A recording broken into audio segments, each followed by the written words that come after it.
Assalamualaikum warahmatullahi wabarakatuh. Jumpa kembali bersama channel Sinautek, channel pendidikan agama Islam. Kali ini kita akan membahas tentang materi pendidikan agama Islam dan budi pekerti untuk kelas 12, baik SMA maupun SMK, sesuai dengan kurikulum 2013, revisi tahun 2019. Pertemuan kali ini kita akan membahas tentang dakwah Islam dengan kearifan dan kedamaian di Nusantara. Ini merupakan bab 5 untuk kelas 12. Sebelum memulai pembelajaran, mari kita membaca Al-Quran dengan tartil. Semoga kita selalu mendapatkan keberkahan dan kemudahan dalam belajar dan mendapatkan ridho dari Allah Subhanahu wa Ta'ala. Amin ya Rabbal 'Alamin. Sekarang kita akan membaca Quran surat Al-Baqarah ayat 213. Bismillahirrahmanirrahim. Kana an-nasu ummatan wahidatan fab'atha Allahu an-nabiyyina mubashshirina wa mundirina wa anzala ma'ahumul kitaba bil haqqi liyahkuma bainan nasi fima ikhtalafu fihi وما اختلف فيه إلا الذين أوتوه من بعد ما جاءتهم البينات بغيا بينهم فهدى الله الذين آمنوا لما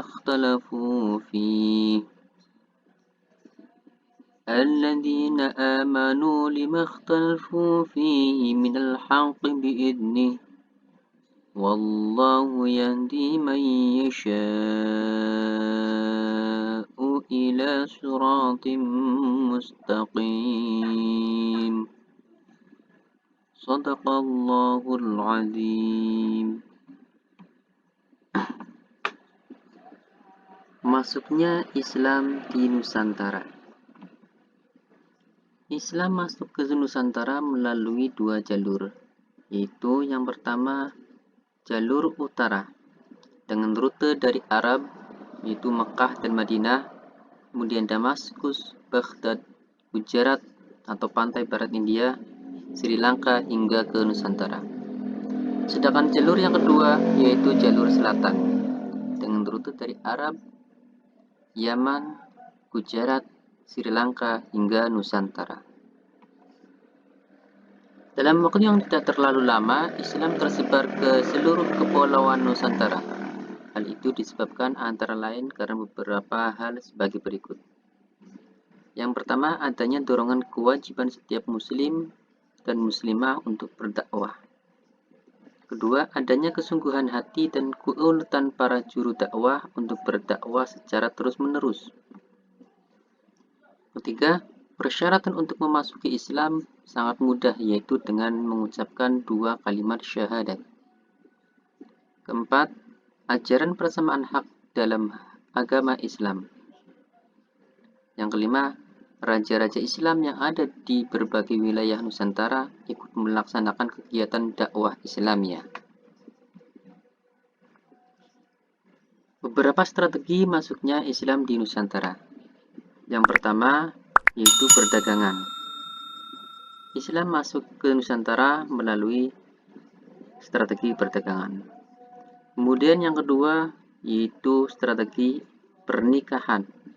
Banyak para pedagang yang melakukan pernikahan dengan penduduk pribumi dan mengajak mereka untuk masuk ke agama Islam. Yang ketiga, yaitu kesenian. Kemudian yang keempat, pengobatan. Dan yang kelima, melalui strategi pendidikan. Selanjutnya, perkembangan Islam di Nusantara. Yang pertama, di Sumatera. Daerah pertama dari Nusantara yang dimasuki Islam adalah Sumatera bagian utara, seperti Pasai dan Perlak. Sumatera bagian utara terletaknya di tepi Selat Malaka. Para pedagang dari India, bangsa Arab, Persia dan Gujarat yang juga para mubalik Islam banyak menetap di Sumatera Utara. Mereka menikah dengan wanita pribumi yang telah diislamkan, sehingga terbentuklah keluarga-keluarga Muslim. Para mubalik Islam pada waktu itu tidak hanya berdakwah terhadap para penduduk biasa, tetapi mereka juga berdakwah kepada raja-raja kecil yang ada di bandar-bandar sepanjang Sumatera Utara. Ketika raja-raja tersebut masuk Islam, rakyat mereka pun kemudian banyak yang masuk Islam. Dari proses inilah berawal berdiri kerajaan Islam pertama, yaitu Samudra Pasai. Kerajaan ini berdiri pada tahun 1261 Masehi di pesisir timur laut Aceh Lok Sumawe atau Aceh Utara. Rajanya bernama Marasilu dan bergelar Sultan Al-Malik Al-Saleh. Perkembangan yang kedua yaitu di Pulau Jawa. Islam masuk ke Pulau Jawa tidak dapat diketahui dengan pasti. Namun penemuan nisan makam Siti Fatimah binti Maimun di daerah Leran atau Gresik yang wafat tahun 1101 Masehi dapatlah dijadikan tonggak awal kedatangan Islam di Jawa. Pada abad ke-13 Masehi hingga abad-abad berikutnya, bukti pengembangan Islam ditemukan lagi. Misalnya penemuan kuburan Islam di Troloyo, Trowulan, dan Gresik. Juga berita Mak Huan yang menceritakan adanya orang Islam yang tinggal di Gresik. Pertumbuhan masyarakat Muslim di Majapahit erat kaitannya dengan perkembangan hubungan pelayaran dan perdagangan yang dilakukan orang-orang Islam yang telah memiliki kekuatan politik dan ekonomi di kerajaan Samudra Pasai dan Malaka. Untuk masa-masa selanjutnya, pengembangan Islam di tanah Jawa dilakukan oleh para ulama dan mubalik yang kemudian terkenal dengan sebutan Wali Sanga atau 9 wali. Perkembangan Islam di Sulawesi. Pulau Sulawesi sejak abad ke-15 Masehi sudah didatangi oleh para pedagang Muslim dari Sumatera, Malaka, dan Jawa. Pada tahun 1562 sampai 1565 Masehi, di bawah pimpinan Raja Tumaparisi Kolama, Kerajaan Goa Talo berhasil menaklukkan daerah Selayar, Bulukumba, Maros, Mandar, dan Luwu. Pada masa itu di Goa Talo telah terdapat kelompok masyarakat Muslim dalam jumlah yang cukup besar. Atas jasa Datuk Ribandang dan Datuk Suleman, penyebaran dan pengembangan Islam menjadi lebih intensif dan maju. Pada tahun 1605, Raja Goa yang bernama Karaeng Tonigalo masuk Islam dan bergelar Sultan Alauddin. Beliau menjalin hubungan baik dengan kerajaan Ternate. Goa melakukan perluasan kekuasaannya, daerah Waju dan Sopeng berhasil ditaklukkan dan diislamkan. Demikian juga Bone berhasil ditaklukkan pada tahun 1611 Masehi. Perkembangan Islam selanjutnya yaitu di Kalimantan. Daerah Kalimantan Timur berdasarkan Hikayat Kutai, pada masa pemerintahan Raja Mahkota, datanglah dua orang ulama besar bernama Datuk Ribandang dan Tuanku Tunggang Parangan. Kedua ulama itu datang ke Kutai setelah orang-orang Makassar masuk Islam. Datuk Ribandang kemudian kembali ke Makassar, sedangkan Tuanku Tunggang Parangan menetap di Kutai. Raja Mahkota kemudian masuk Islam setelah merasa kalah dalam ilmu kesaktian. Sebelum masuk Islam, di Kalimantan Selatan terdapat kerajaan Hindu yang berpusat di negara Dipa, Daha, dan Kahuripan.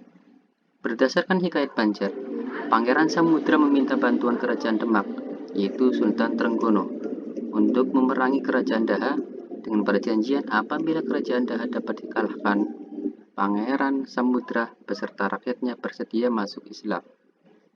Ternyata berkat bantuan tentara Demak, Pangeran Tumenggung dan kerajaan Daha dapat ditundukkan sesuai dengan perjanjian. Akhirnya Raja Banjar, Pangeran Samudra beserta rakyatnya masuk Islam dan bergelar Sultan Suryamullah. Perkembangan Islam di Maluku Utara dan sekitarnya. Pada abad ke-15, Islam telah masuk dan berkembang di Maluku, dibawa pedagang muslim dari Pasai, Malaka, dan Jawa. Mereka yang beragama Islam banyak yang pergi ke pesantren-pesantren di Jawa Timur untuk mempelajari Islam. Raja-raja di Maluku yang masuk Islam diantaranya yaitu Raja Ternate dengan bergelar Sultan Mahrum. Kemudian Raja di Dore bergelar Sultan Jamaluddin. Raja Jailolo atau Sultan Hasanuddin. Dan Raja Bacan yang bergelar Sultan Zainal Abidin. Selain masuk dan berkembang di Maluku, Islam juga masuk ke Irian yang disiarkan oleh raja-raja Islam Maluku. Para pedagang dan para mubalik yang juga berasal dari Maluku, daerah-daerah di Irian Jaya yang dimasuki Islam adalah Miso, Jalawati, Pulau Wagio, dan Pulau Gebi.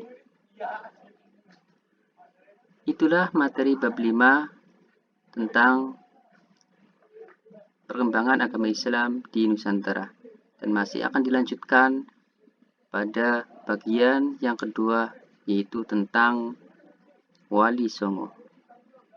Sampai jumpa kembali, semoga bermanfaat. Assalamualaikum warahmatullahi wabarakatuh. Namun sebelum itu, untuk mendapatkan update materi selanjutnya, silakan klik subscribe dan bunyikan loncengnya. Terima kasih.